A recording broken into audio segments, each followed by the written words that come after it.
Sveiki, mes šiandien su Ąžuolu esam Vilniaus šviesos pradinėje mokykloje ir kalbėjome su vaikais apie olimpinį mėnesį ir šios savaitės tema buvo kokybiškas poilsis. Kokybiškas poilsis yra neatsiejama kiekvieno žmogaus dalis, taip pat ir sportininkų. Ir kokybiškas poilsis man yra pabūti su draugais, išeiti į gamtą arba tiesiog skaniai pasigaminti valgyti.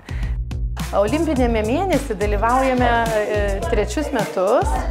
Labai džiaugiuosi, kad tokie projektai vyksta Lietuvoje, nes vaikus skatina ne vien sėdėti klasėje, bet sužinoti apie judėjimo svarbą, apie sveiką mitybą, apie grūdinimąsi, apie poilsio naudą, apie kažkokį tai režimą. Nes kartais ta dienotvarkė tiesiog nesusidėlioja.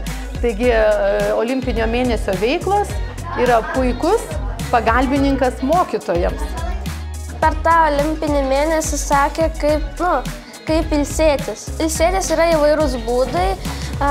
Geriausias būdas, mano manymu, yra miegoti 9 iki 10 valandų.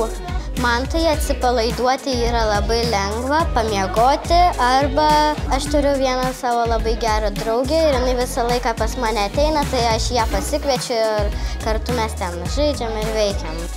Linkiu olimpinio mėnesio dalyviams nepamiršti ne tik gerai pasportuoti, bet ir gerai pailsėti. Iki kitų kartų. Yay!